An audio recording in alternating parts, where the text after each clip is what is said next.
Assalamualaikum warahmatullahi wabarakatuh. Kita memuliakan Sohibul Fadl Karona Kiai Haji Imamuddin Usman Al-Kandani dan guru saya Sohibul Fadl Karona Ustaz Sahal Kiai Haji Sahal Abdullah Al-Hafidh dan lain-lainnya tidak bisa disebutkan satu persatu. Yang pertama, Romo Kiai Haji Imamuddin. Saya memperkenalkan dulu, nama saya Wahid Wahyudi. Bagaimana sampai?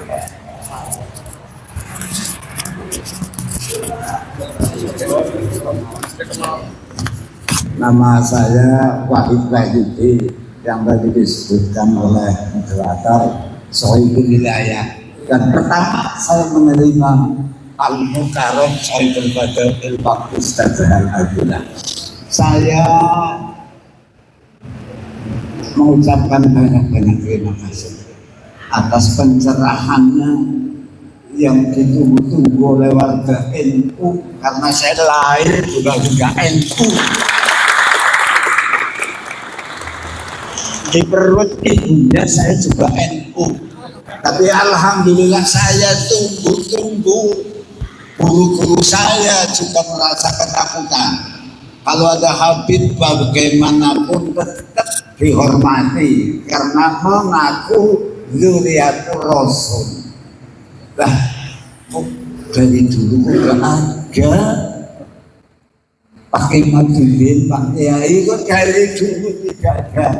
Tapi bukan nopo-nopo, terlambat, lebih baik terlambat daripada kecepatan masuk rumah sakit. Filosofinya dari kendaraan. Saya teringat barangkali salah apa betul. Saya sih dari dulu kurang senang sama Habib.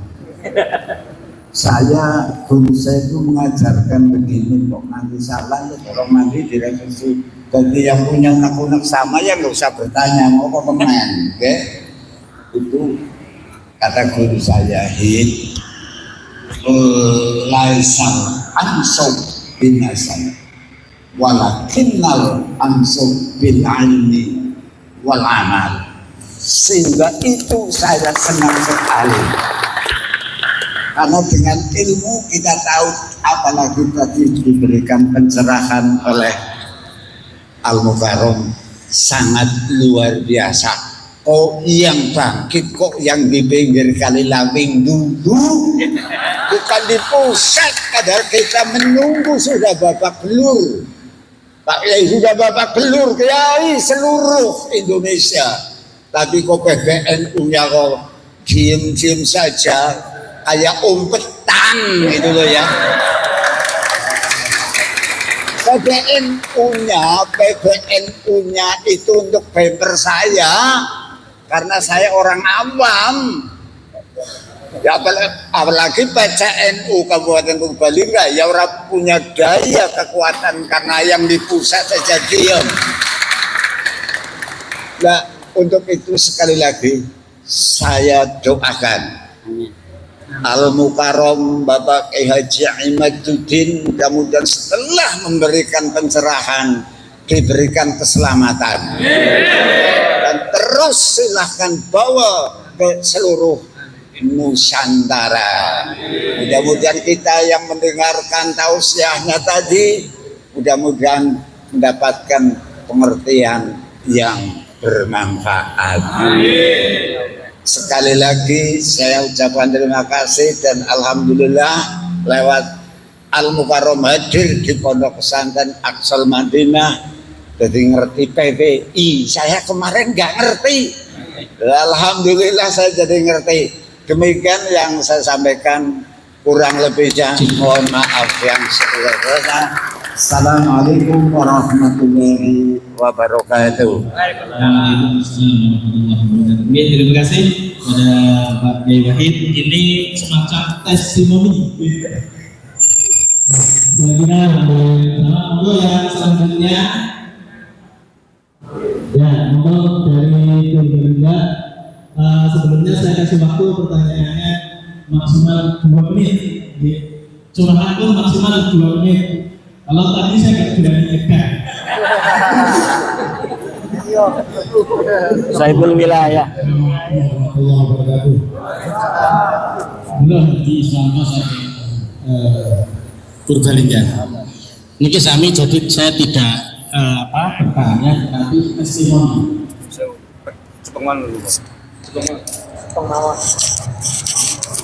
Testimoni apa yang saya alami sendiri.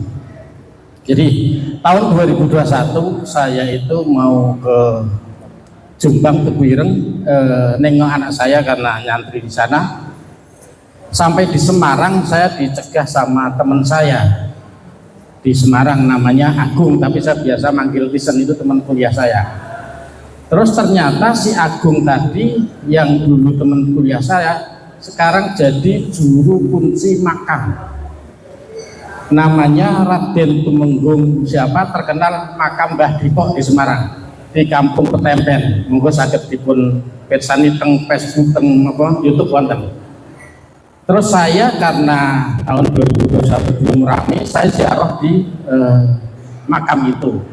Habis itu saya ke Jombang, 3 bulan setelah itu teman saya tiba-tiba jatuh sakit dan akhirnya 2 minggu kemudian meninggal. Teman saya itu.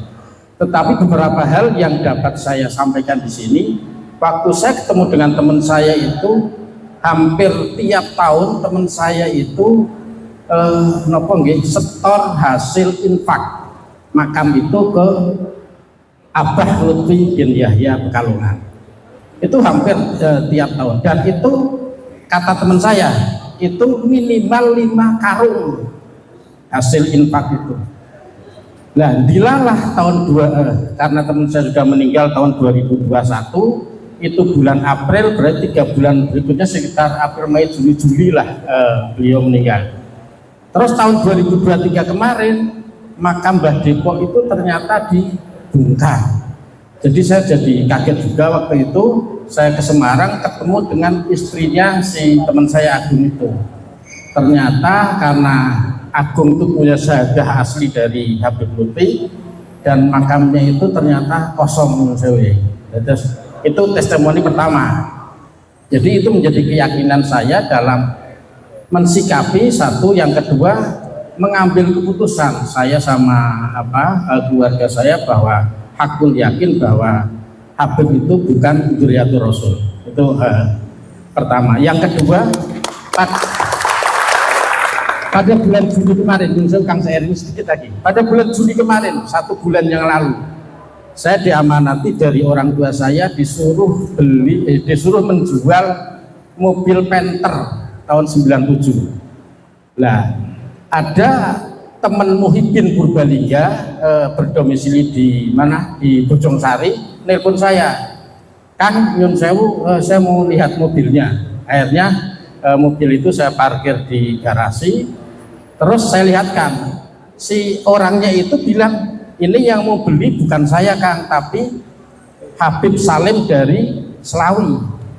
Nah, akhirnya karena Habib saya tetap hormat, karena saya pernah punya guru, Habib Lutfi itu guru saya. Saya tahun 87 sampai tahun 90 waktu saya aliyah, saya mondok di pondok pesantren Ribatul Mutalimin di Pekalongan, di Nahrawi. Jadi saya tiap seminggu sekali itu biarin aja. Terus saya tiap hari Minggu itu saya selalu ikut rutinan tempatnya Habib Lutfi, Sibtud Duror sama Rotib Al-Hadad. Jadi 2 hal itu yang saya ikuti selama 3 tahun saya ikut Habib Lutfi. Sudah lebih dari 4 menit. Terus nggak apa-apa. Melanjut yang tadi, yang bulan Juli tadi, akhirnya Habib Salim dari Selawi itu mau beli mobil saya. Itu pas hari Jumat. Justru saksinya ada istri saya, ada Muhyiddin yang dari Bojongsari namanya Cak Husen. Terus waktu sholat Jumat saya bilang, Beb ini Jumat tolong Jumatan dulu bareng-bareng gitu. ternyata Habib Salim itu bilang musafir gitu. Dari Slawi ke sini saya bilang itu terserah ente Bib, monggo musafir atau tidak, yang penting saya sudah mengingatkan. Habis Jumatan saya ngasih makan, saya kasih makan, saya belikan makan, itu ngobrol sampai lebih dari jam 4, artinya sudah waktu asar sudah selesai. Artinya di situ ada Habib, ada Cak Husen yang memang tidak sholat Jumat, tidak zuhur sampai asar. Dua hal itu yang menjadikan keyakinan saya bahwa ternyata memang nggak mungkin kalau dzurriyyah Kanjeng Nabi itu syariat tidak melakukan. Jadi pasti itu bukan dzurriyyatur Rasul. Jadi begitu. Assalamualaikum warahmatullahi wabarakatuh. Ini banyak. Selanjutnya Enggak sholat. ini testimoni berarti dari Bupati. Oh, selanjutnya Pak Dori ya, Pak Dori. Terus Bagus. Gus, sini. Kalau testimoni biarin aja, bagus itu. Itu pensor dari semua pengalaman. Karena untuk pelajaran yang lain bagus. Jadi pertanyaan pasti testimoni bagus. Nanti di YouTube-nya bagus. Assalamualaikum. Assalamualaikum warahmatullahi wabarakatuh. Waalaikumsalam.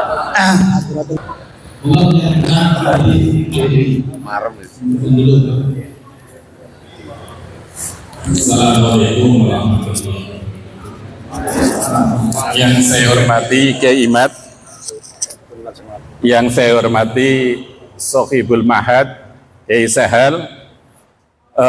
Sebenarnya kita semua mempunyai perasaan yang sama. Bahkan hampir seluruh Indonesia kita mempunyai perasaan yang sama, yaitu mempunyai tanda tanya terhadap para habaib, para habib. Nah, untung ada seseorang yang berani menarik pelatuk, sehingga pelatuk yang lama sudah siap, ini tidak ada yang berani memicu. Alhamdulillah Kiai Imad lah orang yang berani mengambil senapan kemudian menarik picu itu, menarik pelatuk itu sehingga meledak. Lah dari ledakan inilah bermacam-macam kontroversi itu terjadi, sehingga nyuwun sewu kepada Kiai Imad, walaupun secara formal, secara organisasi NU masih menafikan panjenengan, masih tidak mempercayai tesis panjenengan, tapi insya Allah banyak warga negara Indonesia yang sepakat, yang mendukung gerakan panjenengan. Oleh karena itu PR untuk panjenengan, yaitu panjenengan mohon untuk mencari jalan searif mungkin, sebaik-baiknya untuk mendekati para kiai sepuh yang masih hormat, yang masih ta'zim, yang masih nyuwun sewunya di bawahnya para habaib. Lah kiai-kiai itulah monggo panjenengan dekati. Gerakan Imaduddin ini mempunyai PR untuk mendekati bagaimana caranya agar para kiai sepuh yang menolak panjenengan itu bisa luluh. Sekian, assalamualaikum warahmatullahi wabarakatuh. Terima kasih. Yang satu lagi. Assalamualaikum warahmatullahi wabarakatuh. Abdurrahman Zain dari Jakarta. Terima kasih. Terima kasih kepada Hari ini saya lega sekali. Setelah puluhan tahun saya menunggu bahwa Habib Rizik bersama Abdurrahman Wahid berbeda. Dan hari ini saya lega, saya pendukung Abdurrahman Wahid, ternyata Habib Rizik hilang. Yang kedua yang duduk di sini, ya Imad, Muhibbin Habib Lutfi semua. Nanti dulu, jangan dulu jawab. Sampai bukti di Masjid Balai Raksa ingin kedatangan Habib Lutfi, tidak sampai batunya dibawa ke Palongan, ditandatangani, tanda tangannya masih ada di Masjid Balai Raksa. Itu pertanda bahwa di sini masih Muhibbin Habib Lutfi bin Yahya. Kalau hari ini saya nggak tahu. Kemarin. Yang ketiga, saya urut biar cepat 2 menit kan? Ya. Yang ketiga, saya sepakat dengan pertanyaan bagaimana dengan kalau saya tidak mengatakan PBNU, saya akan mengatakan dengan Kiai Miftahul Akhyar. 1. Yang kedua dengan pondok pesantren yang ada di Sidogiri. Yang ketiga dengan pondok pesantren yang ada di Jawa Timur, Kediri. Dan bagaimana menyikapi seorang kiai dan anak buahnya yang umatnya ribuan juga masih tetap tidak ke Kiai Imad, juga tidak ke Kiai Habib. Bahkan Habib itu bernaung di situ, yaitu, dan saya salah satunya adalah Muhibbin Mbah Maimun Zubair. Tapi saya sudah menentukan sikap, saya mendukung Kiai Imad. Mbah Maimun Zubair beserta kiai-kiai di bawahnya belum ada yang memberikan sikap tegas. Itu yang di tengah-tengah. Kemudian ada di Kediri, ada yang di Peloso itu, kemudian di Sidogiri. Bagaimana sikap kita ditambah dengan Kiai Miftahul Akhyar, langkah-langkah itu. Kemudian saya sampaikan jazakumullah khairul jaza, semoga Kiai Haji Sahal Abdullah panjang umur, manfaat sebagai panutan kita. Yang kedua, Kiai Haji Imaduddin Al-Bantani, terus saya dukung perjuangannya sampai kapanpun untuk menegakkan kebenaran. Dan terakhir, kemarin masih diharamkan tentang tes DNA. Hari ini saya terjawab walaupun baru sedikit oleh pembahasan Kiai Sahal Abdullah tadi pada waktu tentang menerangkan salah satu sirnya Allah adalah tes DNA. Saya menyimpulkan seperti itu. Maka saya bangga hari ini ada sedikit terjawab tentang yang mengharamkan tes DNA. Wallahu muwaffiq ila aqwamit thoriq. Assalamualaikum warahmatullahi wabarakatuh. Waalaikumsalam warahmatullahi wabarakatuh. Terima kasih. Ini sesi pertama ya. Saya bangga dari beberapa yang telah disampaikan oleh para kiai, para bapak semua tadi. Itu ada yang curhat, ada yang testimoni, dan ada yang bertanya. Nah, saya catat yang bertanya saja. Okay. Yang pertama ini kepada Kiai Imaduddin, bagaimana supaya bisa bersinergi antara tesis Kiai dengan PBNU. Yang pertama. Kemudian yang kedua, ini kayak semacam minta tolong atau perintah gitu. Pak Beri, perintah nanti harus nyampe Pak Beri. Ini monggo dekati Kiai Sepuh yang masih di bawah Sahibul wilayah Kiai siapa tadi? Wahid. Punya kekuatan. Kemudian yang terjadi bagaimana menyikapi Kiai besar atau Kiai yang umatnya banyak atau pesantrennya besar tetapi belum berkomentar secara ilmiah, dalam arti masih di bawahnya pendidik. Ini sesi pertama, kemudian sesi kedua nanti selain ini yang ada hubungannya dengan urusan kemerdekaan adalah hak segala bangsa. Jadi ada kaitannya dengan kebangsaan atau keindonesiaan. Monggo berterima tiga ini untuk itu. Terima kasih. Pertama, terima kasih saya ucapkan kepada Sahibul Wilayah Kiai Wahid dan atas doa-doanya. Ini adalah merupakan sebuah alamatun min alamatil khair bagi saya, bahwa memang apa yang saya lakukan itu dinilai oleh tokoh masyarakat, ada manfaat yang bisa diambil oleh banyak orang. Buktinya adalah dari pernyataan Kiai Wahid tadi. Untuk pertanyaan bagaimana upaya saya untuk agar pembahasan penelitian tesis saya itu bersinergi dengan PBNU, ya saya kira secara kelembagaan PBNU pada hari ini tidak ada kata menolak tesis saya, walaupun memang belum ada kata menerima tesis saya, tidak ada.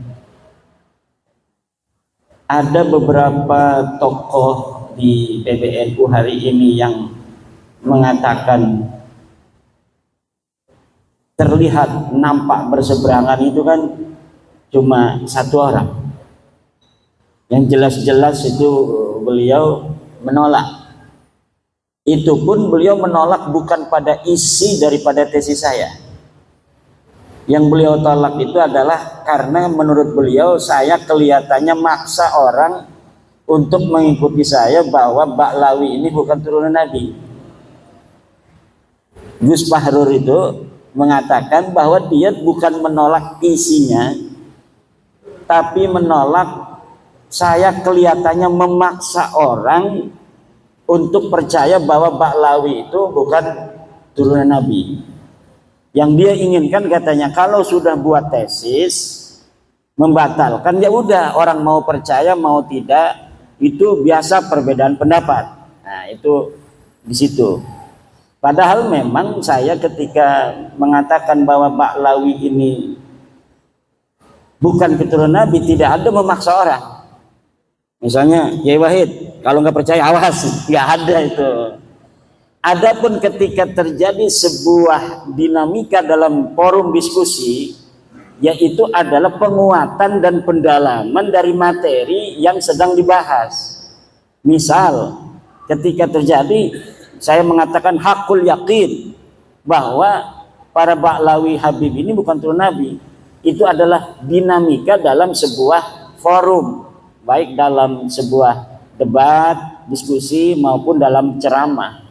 Untuk apa? Agar orang-orang mengetahui kadar keyakinan kita terhadap apa yang kita teliti. Karena orang, terutama orang awam-awam, itu tidak bisa meneliti seperti para kiai. Kiai kan bisa baca kitab. Ketika saya menyebutkan kitab, dia bisa verifikasi kitabnya. Benar nggak apa yang saya sampaikan? Saya sebutkan ini ke dalam kitab anu, dia bisa pelajari. Oh benar. Dalam kitab anu, oh benar. Oh dalam kitab anu, oh benar. Tapi untuk masyarakat awam yang lain cukup dengan kata-kata bahwa saya bertanggung jawab dunia dan akhirat, bahwa Ba'lawi ini bukan cucu Nabi. Jadi ada apa namanya itu perbedaan di dalam tekanan dalam bagaimana kita memberikan sebuah keyakinan kepada audien bahwa apa yang kita teliti ini berdasarkan daripada keyakinan secara ilmiah yang saya yakini. Gitu. Jadi itu di PBNU itu. Bahkan saya apa namanya itu kan di PBNU masih teman-teman di LBM itu banyak yang mendukung, bahkan ada yang mengatakan hampir 98%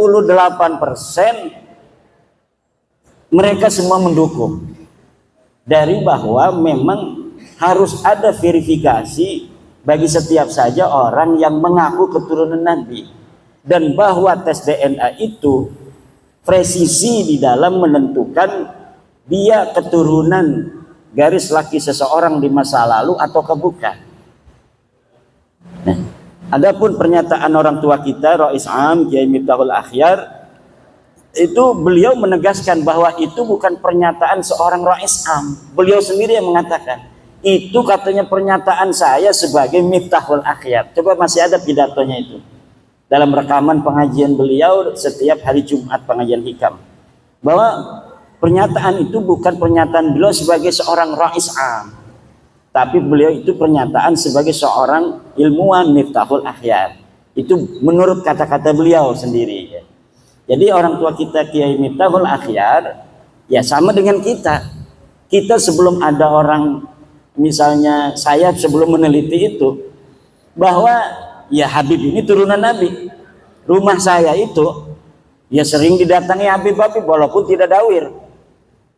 Karena ada seorang Habib punya nenek ya masih keluarga. Dulu itu masih neneknya ya orang sana, orang kampung saya. Jadi sering ada Habib-Habib yang di rumah. Kemudian hari ini pun ada Baklawi yang tetangga saya. Ya tidak ada apa-apa. Bahkan ketika itu ada masalah pribadi, dia dengan tetangganya di perumahan ngontrak itu mau diusir sama tetangganya karena urusan pribadi. Kakak saya yang ketua MUI Kecamatan Kresek yang membela dia. Tiap hari itu Baklawi itu nongkrongnya di material paling besar di Kresek yang kakak daripada ibu saya. Namanya material Pasir Indah. Itu tiap hari Baklawi itu nongkrongnya di situ, temenan dengan anak daripada kakak ibu saya itu. Dan tidak ada masalah. Kalau misalnya urusan secara kemanusiaan. Yang jadi masalah adalah ketika dia mengaku keturunan Nabi, kemudian minta uang dengan memaksa dan sebagainya. Nah, jadi tidak ada urusan pribadi di dalam masalah penelitian nasab para kabaib ini. Ketika kita sudah mengetahui bahwa seseorang ini adalah bukan turunan Nabi, hukumnya wajib bagi siapa saja untuk memberitahu kepada yang lainnya.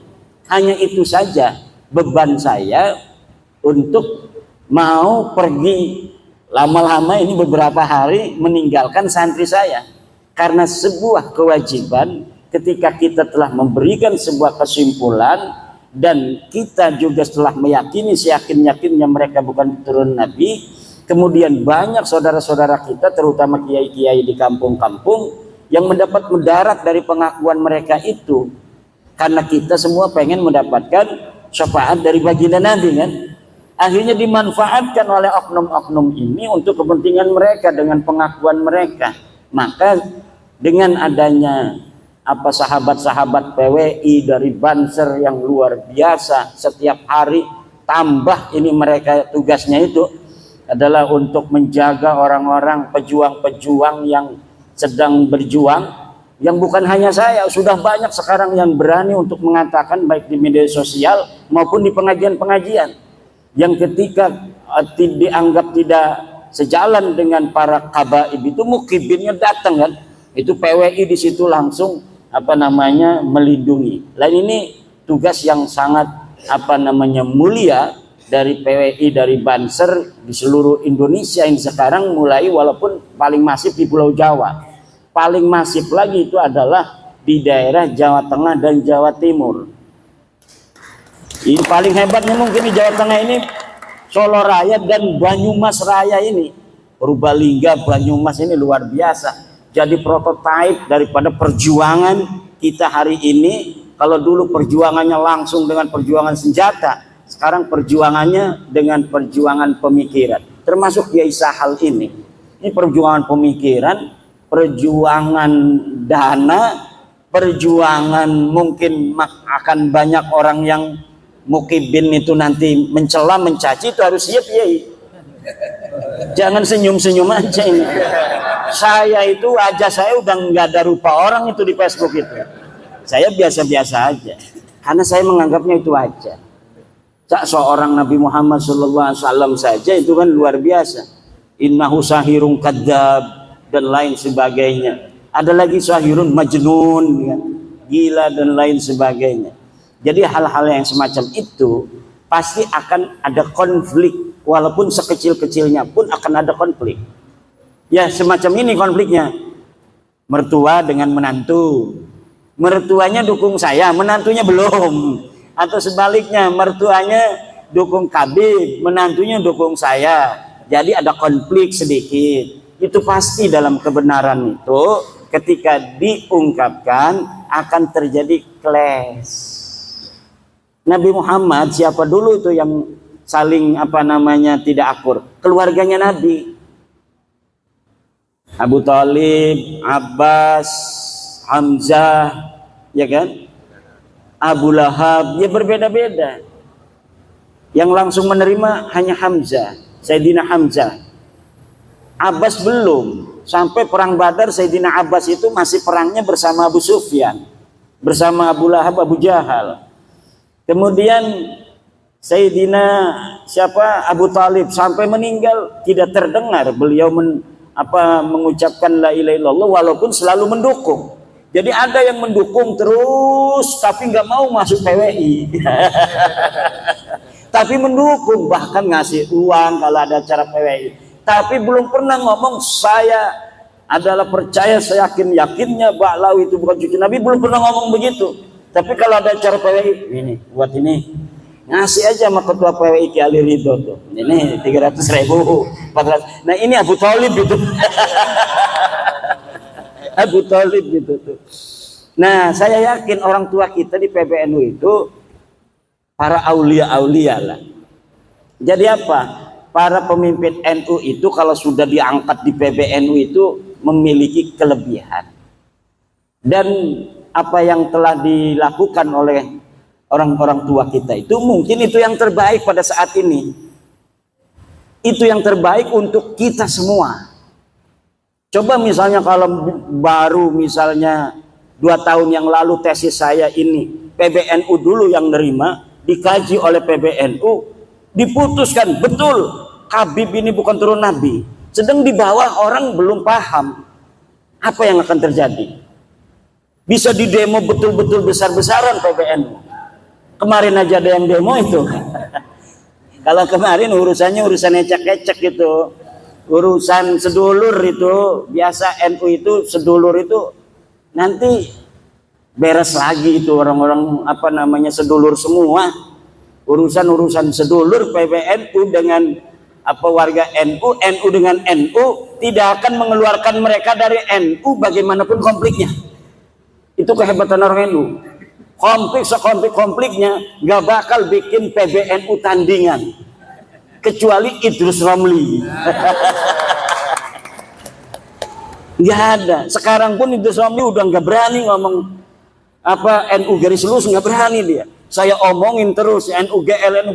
Wah enggak, kami enggak NUGL katanya. Mana katanya kitab sejamannya tentang NUGL. Emang enggak, tapi kan mereka bikin grup Facebook dulu. Grup Facebook NUGL, bikin sebuah web NUGL. Tapi hari ini mereka enggak mau. Pak Lutfi Basori enggak mau disebut NUGL sekarang. Itu hebatnya NU. NU ini adalah jam'iyatun mubarakatun. Jam'iyatun mubarakatun, organisasi yang penuh keberkahan. Insya Allah pada saatnya semua warga NU akan sepaham dengan kita semua bahwa Habib ini bukan keturunan baginda Nabi besar Muhammad Sallallahu Alaihi Wasallam. Apalagi tuh pertanyaannya? Bagaimana menyikapi kiai besar yang umatnya banyak ini masih belum mendukung secara ilmuwan? Innaka la tahdi man ahbabta walakinallah yahdi mayasha. Pada zaman Nabi juga yang pertama beriman itu selain dari Sayyidatuna Khadijah, Sayyidina Ali siapa? Ammar bin Yasir, ya kan? Siapa lagi tuh? Sumayyah, kan? Orang-orang ya kelas-kelas kita semua, Bilal bin Rabah. Tapi nanti lama-lama semuanya. Kalau dari atas dulu kurang cantik, tapi kalau dari bawah luar biasa itu. Nah, saya setuju tentang tadi antara Sayyiduna wa Maulana Abdurrahman Wahid dan Rizik Syihab. Kalau kita ingin tahu bagaimana dia menantang mubahalah kepada Gus Dur dulu, Gus Dur, bawa anakmu, bawa istrimu, ayo kita bermubahalah. Siapa di antara kita yang dapat laknat? Siapa di antara kita yang mati mendapat laknat? Kalau saya dalam kebenaran, maka kau akan mati mendapat laknat. Kalau kau dalam kebenaran, saya dan keluarga akan mendapat laknat. Mati dalam su'ul khatimah katanya kan. Mati hina dina. Gus Dur udah meninggal apa belum? Gus Dur sudah wafat. Dan dunia menyaksikan Gus Dur wafat dalam keadaan mulia. Gus Dur wafat sebagai seorang presiden yang diiringi sampai liang kuburnya dengan penghormatan paling tinggi dari negara Republik Indonesia, dihadiri oleh presiden dengan iringan la ilaha illallah oleh para santri, ribut antara pas pampres, antara protokol negara dengan protokol santri. Pas pampres pengennya pakai dar, santri ya ilaha illallah, ngacak semuanya, pengen menghormati Gus Dur untuk terakhir kali. Ketika dia sudah ditanam, sudah didafnu, kemudian mulai dari dia itu dikubur, doa-doa suci dari masyarakat untuk dia sampai hari ini tidak pernah berhenti. Ini menunjukkan Gus Dur radhiyallahu anhu wafat dalam kemuliaan. Ketika hidup dia hidup dalam kebenaran, menegakkan kebenaran, dan ketika wafat dia wafat husnul khatimah, wafat dalam keadaan mulia. Sekarang tinggal musuhnya yang mubahalah itu. Kita akan saksikan yang berani bermubahalah dengan Gus Dur itu bagaimana akhir hidupnya. Dan hari ini alamannya sudah mulai nampak. Bagaimana setiap hari dia merendahkan dirinya dengan kehinaan, terus menuju titik nadir kehinaan yang paling hina-hina. Terima kasih. Ya, tepuk tangan.